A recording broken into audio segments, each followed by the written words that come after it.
Look, boss lady, you've got goals. No. You have got a big, life-changing, audacious purpose. And if you don't learn how to not procrastinate or avoid or push it to the back burner, you're gonna get to the end of your life constantly telling all the youngins what could have been or just totally burnt out and bitter. Don't be that person. Be the person who is in control of her mind and emotions, not the person who lets her mind and emotions be in control of her, because you're better than that. You're better than all of these distractions that you're letting hold you back. You've got things to do. It's time to do them. So let's talk about how to stop procrastinating with 5 motivation hacks or tips to help you overcome procrastination. You ready, Freddy?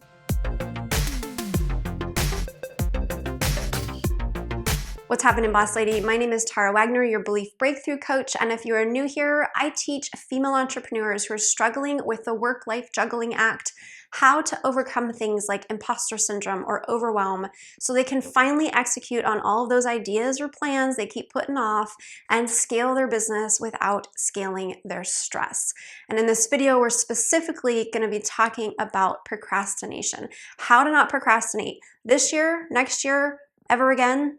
Sound good? Also, if these kinds of personal bottlenecks are the things that are getting in the way of your success, be sure to stick around to the end of this video because I have a free training for you that you are not going to want to miss. The ironic part of this video was I was actually going to launch it on January 1st and then decided to put it off.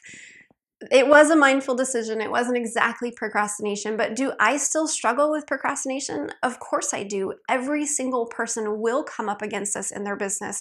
It's a natural part of what we're doing.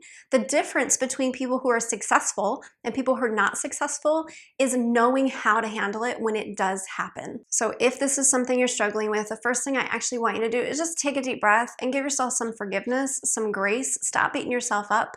The very fact that you're here trying to learn how to overcome it is more than what most people can say.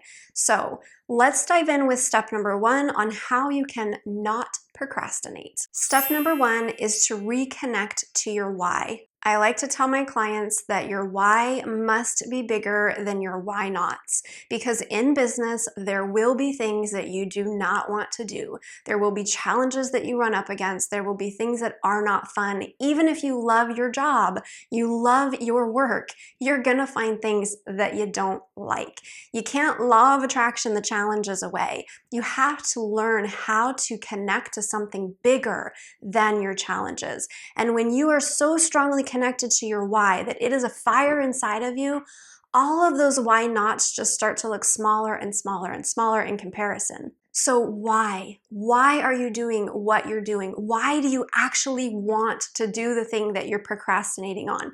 Answer that question for yourself.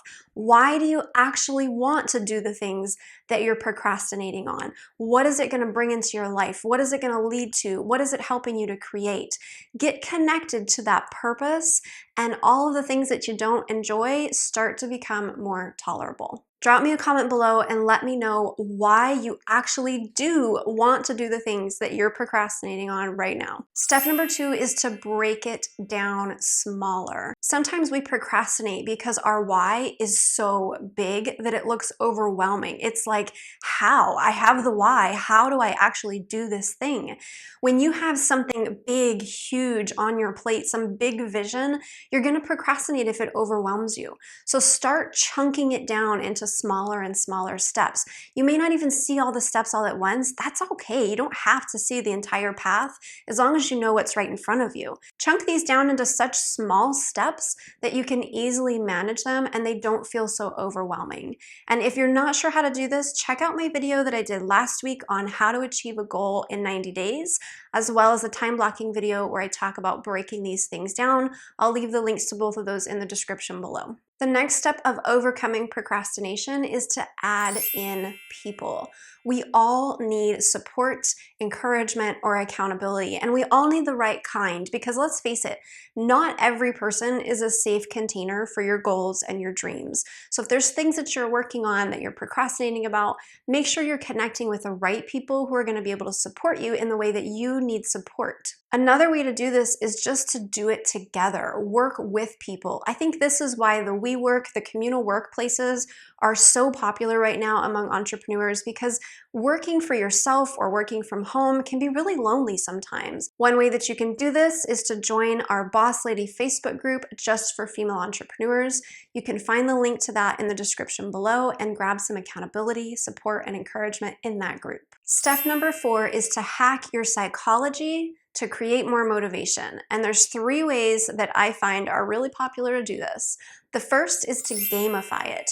If you can make something more fun, you're more likely to want to do it. One way that I have done this in the past is to challenge myself. So for instance, if I had 100 pages of content to write, I would try to write each page a little bit faster than the last one to see if I could beat my time as I'm going through these repetitive tasks. The second way you can do this is to reward yourself. Now, I know a lot of you are like, it's not much of a reward if I can give this to myself all the time. Like, I can have a piece of chocolate anytime I want to. I can go out with friends anytime I want to. And I get this. So the way that I would say to do this is to bring in those people. Make it something that your friends are going to support you on. So for instance, this is going to bring in that accountability. If you say, hey, when I complete this, let's go out and do this thing. This is a way for you to make this more communal, bring in the accountability to that reward system, and make it work for you. Another fun, silly little way to reward yourself is through your own star chart. And again, I know it sounds silly, but I know a lot of people, a lot of clients, a lot of grown women who do this, and it works. It works because we've been trained for it to work. It works because it feels good to fill that thing up. It works because who doesn't love stickers? This can just be a really easy, fun way to challenge yourself or to reward yourself for a job well done. The third way you can do this is a little bit controversial because some people will call it negative, and I call that BS. Because let's face it, sometimes we need a swift kick in the ass. So to do that, you may need to incorporate some denial, some punishment, something that's going to hurt a little bit if you don't get done what you need to get done. Now, I'm not asking you to actually self-harm, so don't go crazy in the comments. What I'm asking you to do is to use a mechanism to train your brain to stop doing something and start doing something else. And a simple way that you can do this that also brings in that community aspect, that accountability with friends, is to write out a check. Write a check for an amount that will hurt, but not too much. Like, it's not going to put you in the poorhouse, but it's going to hurt.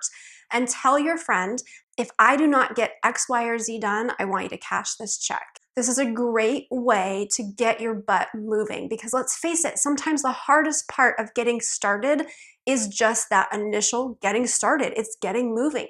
Once we get the movement going, we start to build momentum and it becomes easy. So if you can create something like this, right, the carrot or the stick, to move yourself forward, to get past that initial hurdle, that is going to help you to actually train your brain to start doing these things easier and easier in the future. So which camp do you fall in? Comment below with either gamify, carrot, or stick to let me know what you think is going to work best for you right now. And then step number 5 is to understand it. Understand why it is you're actually procrastinating. Now, I do want to say that this can be a clever means of procrastination. Oh, I need to dig into it. I need to figure out all of my deep-seated history and my childhood experiences that are leading to this procrastination now. And if that is the case for you, I want you to knock it off. But sometimes it is helpful, even necessary, to understand the block that's in our way in order for us to move around it. Not always, but sometimes. So if you know, you truly know, and you're not lying to yourself that you need to do this, then I have a free tool that's going to help you to do just that. I know that it can feel overwhelming to try to figure out what it is that's actually slowing us down or causing this procrastination, but there's really only 5 areas that we need to address in order to understand why we're procrastinating and to help us move forward and get things done. I'm actually working on a course right now that teaches this process in depth, but in the meantime, I have put together a crash course for you to get started.